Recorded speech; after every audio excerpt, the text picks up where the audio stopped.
Ngayon naman ay ipakikilala ko as isa sa mga pinakamatalinong taong kilala ko at pinakamagaling sa kanyang serbisyo. At yan ay walang iba kundi ang number 34, Raul Lambino or Attorney Raul Lambino. Si Attorney Raul Lambino ay naging cabinet member ni PRRD. Tapat na kaibigan, anuman ang mangyari, hindi ho siya nangiiwan. Kabaka ng magsasaka at mangingisda para umunlad ang agrikultura.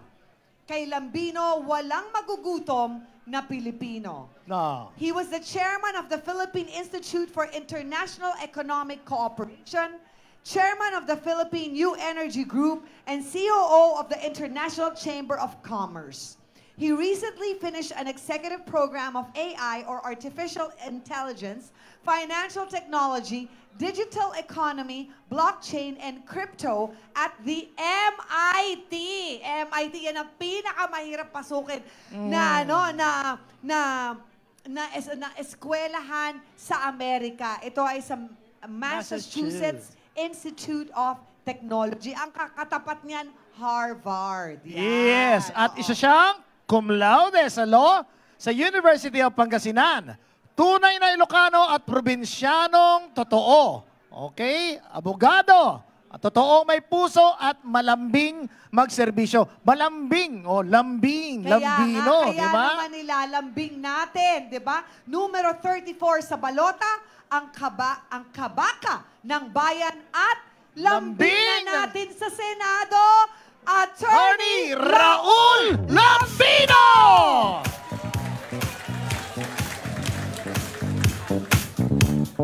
Bakit? May kiss pa talaga, Attorney, ha? May kiss pa talaga, ha? Nagselo si Eric kagad, ano? Salamat, Giselle. Matagal na kami magkaibigan ni Giselle for, di ko na bibilahin kung ilang taon. Magandang hapon po sa ating lahat. Naimbag nga malem kadagiti kapadak nga Ilocano nga pudpudno nga Ilocano. Masanto siya ngaram at saray kaluyagan tan kabaluyan at Pangasinan. Maya pagat panapon sa ating mga kabalin. Maray ahapon sa ating mga taga Bicol. Maayong hapon kaninong tanan, no? Assalamualaikum sa ating mga kapatid na Muslim. Buenas tardes sa ating mga kababayan dyan sa Zamboanga. Alam po ninyo, itong aking mga kasamang kandidato rito pagkasenador, lahat may relasyon po ako sa kanila na nakalipas. Unahin ko na yung pinakabatang kandidato, si Attorney Jimmy Bundok. Bata-bata pa siya noon, kagaling kumanta niyan, kagaling maggitara. So lahat ng kanyang gimmick o kaya'y pinupuntahan ko para panoorin siyang kumanta. Dahil napakagaling talaga, napakatalento. At natutuwa ako ngayon na si Jimmy ay naging abogado at kasama ko siya ngayon bilang isa sa mga kandidato ng Duterte team. PDP Laban. Isunod ko na yung executive secretary natin. Hindi pa siya abogado noon. Si Attorney Vic, kasama ko na yan. Sa law office ko pumupunta yan si Attorney Vic bago siya naging abogado. At isinama ko siya sa politika dahil kinukumbinsi namin noon si Secretary Juan Flavier na senador para tumakbo siyang presidente noong 2004. 2003, payag na sana si Senator Flavier na tatakbong presidente at kasama ko si Vic Rodriguez. Umiikot kami dyan sa buong Northern Luzon para ikampanya na yung Juan Flavier for president. Ngayon, abogado na siya. At masasabi ko, tama nga ang sabi nila, yung teacher ay lalampasan ng estudyante. Kasi naging ordinary cabinet member lang ako ni PRRD, pero si Attorney Vic Rodriguez naging primus inter pares executive secretary siya. Si Philip Salvador, katulad ni Jimmy Bundok, ito yung sinasabi naming kandidatong senador na lover. Yeah. Abogado niya ako. Nung tumatakbong vice governor sa Bulacan, pinapadisqualify siya ng kanyang kalaban. So kinuha niya akong abogado. Pumunta ako doon sa Bulacan, inargue ko yung kanyang kaso, at nanalo kami. Hindi siya na-disqualify, but eventually, dahil sa pakiusap ng mga kaibigan, hindi tinuloy ni Ipe yung pagkandidato niyang Vice Governor ng Bulacan. Si Senator Bato, pareho kaming pulis. Taka kayo siguro, ba naging pulis yan? Si Atty. Lambino, baka lang ang alam niyan. Kasi adopted member ako ng Philippine National Police, PNPA Class of 1988. At isa ako sa campaign manager niya noong 2019 nung tumakbo siyang senador. Siyempre, si Senator Bato ay champion natin para sa seguridad, katahimikan, etc. Napakagaling na senador. Alam naman natin, hindi siya masyadong madaldal pero pag nagsalita, talagang tagos sa puso yung kanyang sinasabi. Takot yung mga iba sa kanya. At yun ang kailangan nating ibalik muli sa Senado. Si Senator Bongo, 2014, isa ako sa kasama ni Speaker Pantaleon Alvarez, Bebot Alvarez. Kami ang isa sa mga sol-sol para tumakbo.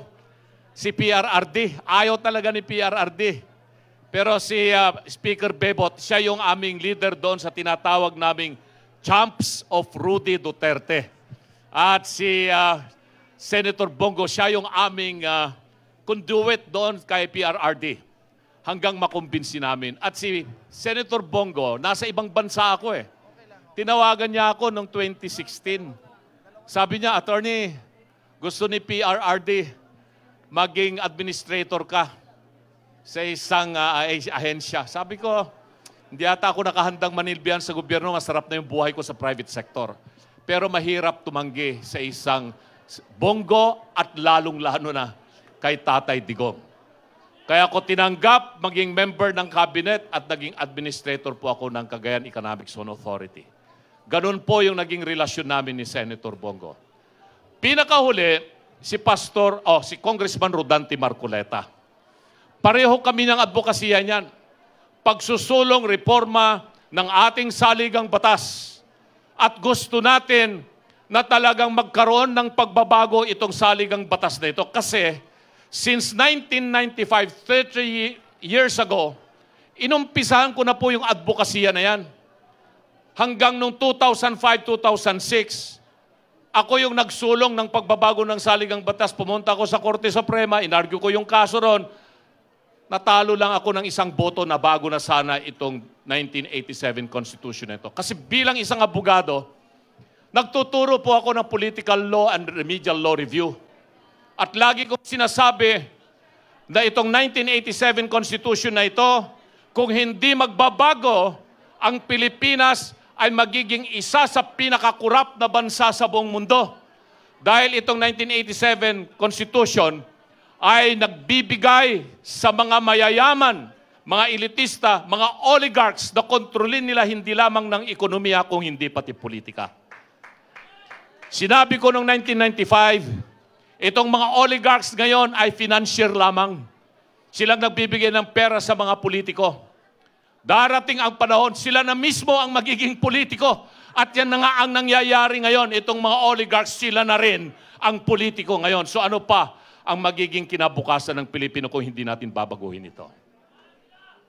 Sinubukan nila na isulong ang pagbabago ng saligang batas lately. Pero nakita ko mali yung sistema. Agrabyado yung taong bayan. Bakit? Ginagamit nila ang perang galing sa Kongreso na tinawag nilang AKAP para magpapirma sila ng mga tao upang sa ganun maisulong nila ang People's Initiative. Hindi po ako papayag sa ganung sistema kasi mali po yun. Hindi tugma doon sa prinsipyo ng PDP laban na baguhin ang saligang batas patungo sa federalismo at magkaroon ng isang unicameral parliament na yun ang gusto ni Senator Robin Hood Padilla.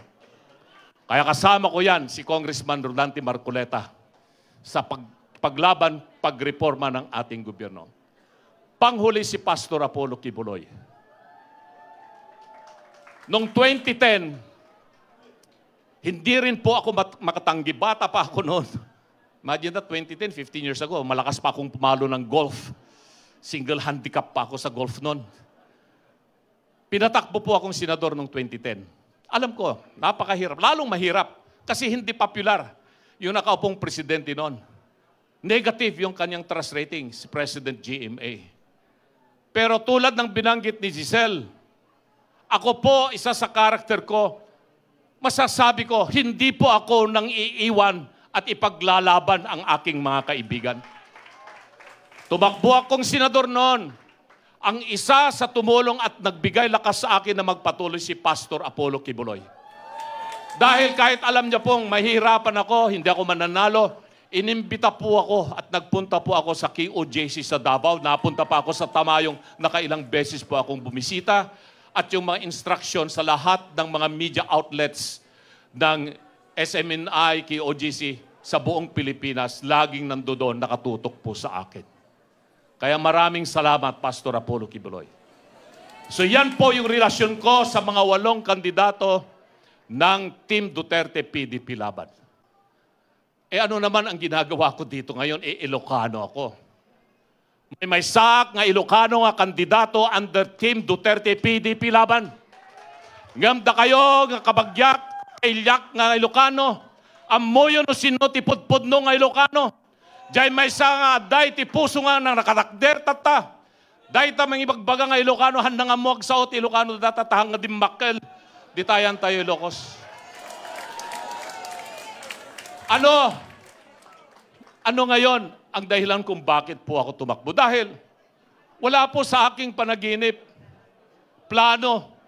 Sabi ko, not even an impossible dream na tatakbo akong senador. Pero ano nga ba ang dahilan at nakumbinsi akong tumakbo? Una, dahil binababoy nila ang saligang batas. Hindi ko matanggap na kung babaguhin nila ang saligang batas, hindi si tamang proseso. Pangalawa, nung inumpisan na nila na banatan ng banatan si BP Inday Sara na kung ano na ang mga lumalabas, tinira nila sa DepEd, tapos titirahin nila yung confidential fund. Alam naman po natin kaming mga abogado, merong circular yan ng Commission on Audit at meron ding executive order kung paano i-handle ang confidential fund. At dito, sa problema ng confidential fund, hindi pa tapos yung final audit eh. Meron lang notice of disallowance, ibig sabihin, hindi pa nakukumpleto yung mga dokumento, pero nagtapos na yung taon dahil nga naibigay yung confidential fund, magtatapos na rin yung taon at kailangan gamitin yon. Tapos yun ang sasabihin nila na peke-peke yung mga pumirma kung sino ang tumanggap ng intelligence fund. E di hayaan muna natin yung Commission on Audit na maglabas ng hindi lamang notice of disallowance at sabihin ng Commission on Audit na nagkaroon ng graft and corruption.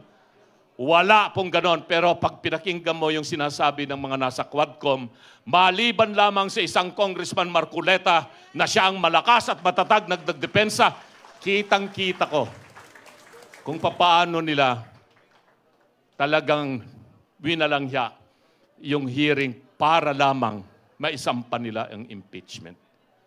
At dito na nga, sabi ko, isasampa nila yung impeachment. Kaya nung tinawagan po ako ni Executive Secretary Miguel Dea, nasa abroad na naman ako. Ayan si Astra Naik, si Attorney Aimee, yung mga kasama ko sa PDP Laban. Alam nila wala sa plano ko po na tumakbo sa pagkasenador. Pero alam naman po natin na isasampa yung impeachment case laban kay Vice President Sara. Sabi nga ni Attorney Vic, papayagan ba natin na nakawin nila yung Vice Presidency? Hindi tayo papayag. Kaya sabi ko, sige, baka sakali sa tulong po ninyo ng PDP Laban, ng lahat ng mga volunteer groups na tumulong kay PRRD noong 2016 at tumulong kay VP Sara Duterte noong 2022 election at kay Senator Robin Padilla na ginawa natin siyang number 1 ng 2022 election, may pag-asa kami na manalo sa eleksyon na ito kahit na wala po kaming milyong pera na gagastusin. Dito natin maipapakita yung tunay na lakas ng partido PDP Laban, lakas ng Team Duterte at lakas ni Senator Robin Padilla.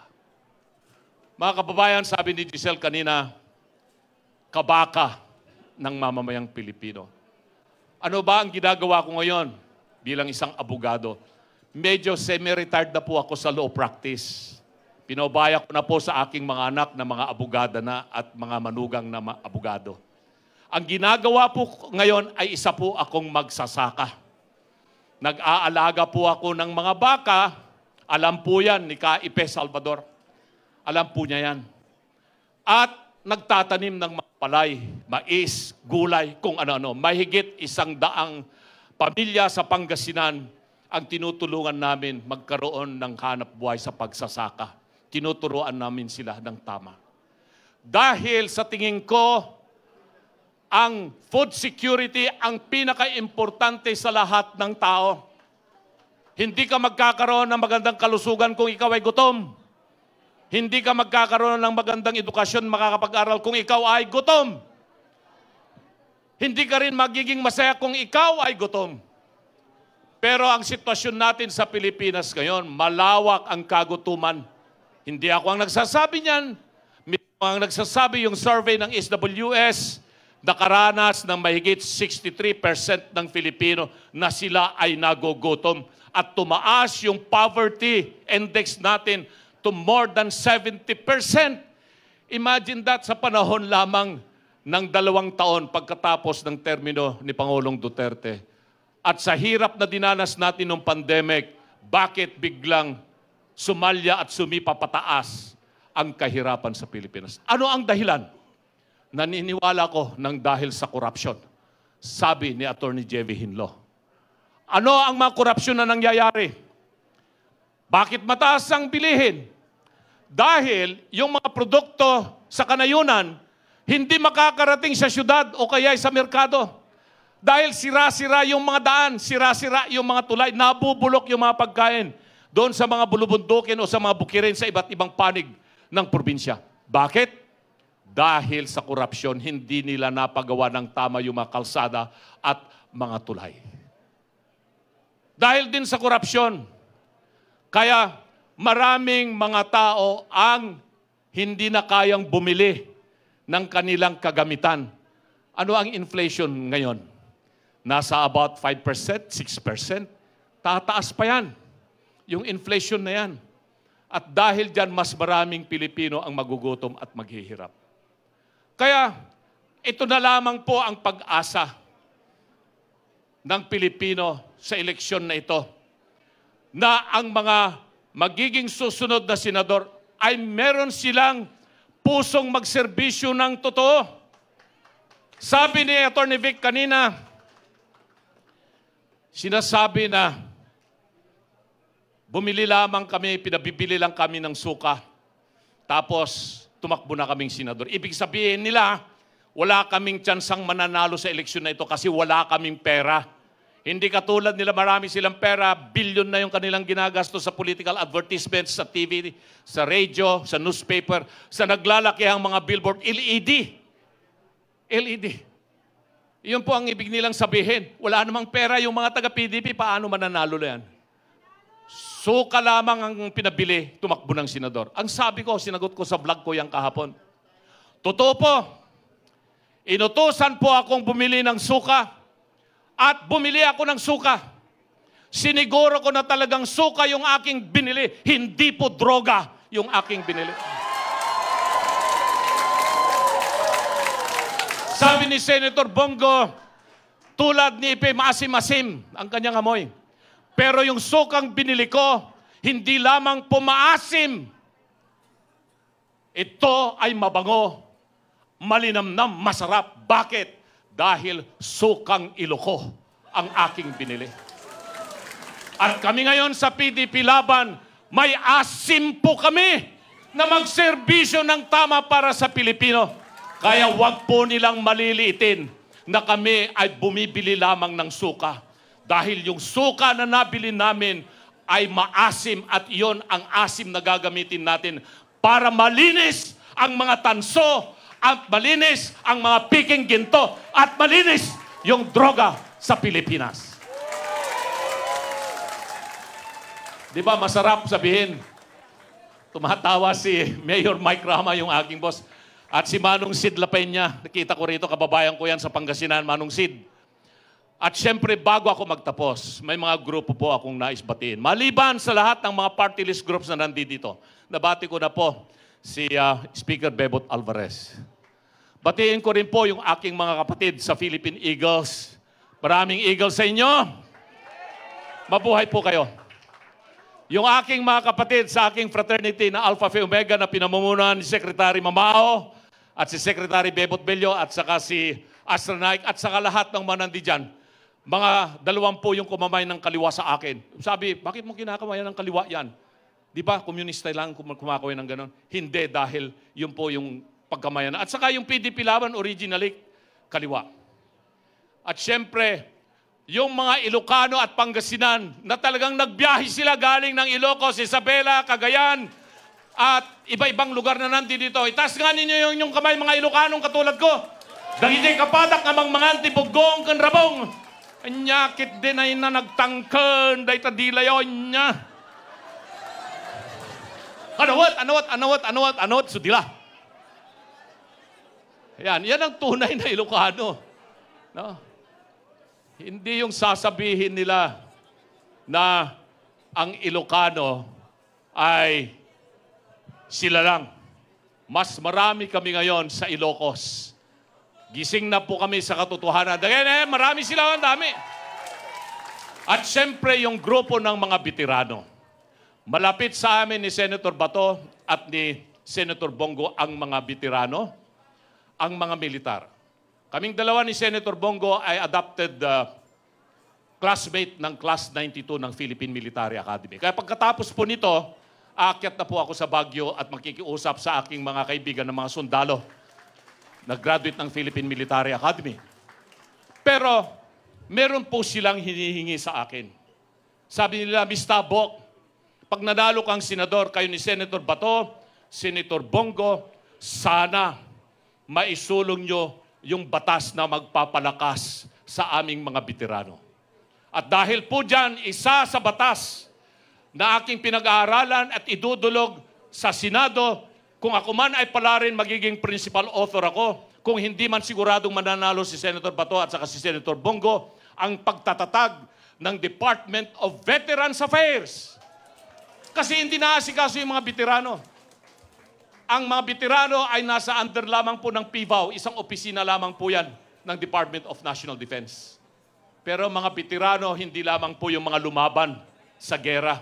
Kasama na rin po yung mga membro ng pamilya nila at yung mga naulila. At marami po tayong dapat na gawin para matulungan ang mga veterano, mga pamilya nila. Isa sa mga advokasya ni Senator Bongo ay Malasakit Center, Health Center, pagtatayo ng mga specialized regional hospital. Maigi siguro, dagdagan natin, Senator Bongo, nag-iisa lamang yung Veterans Memorial Hospital dito sa Quezon City. So yung mga taga Mindanao, taga Cagayan, taga Bisaya, na mga veterano, matatanda na, walang specialized hospital na mag-asikaso sa mga matanda, kailangan pa ba nilang pumunta ng Quezon City?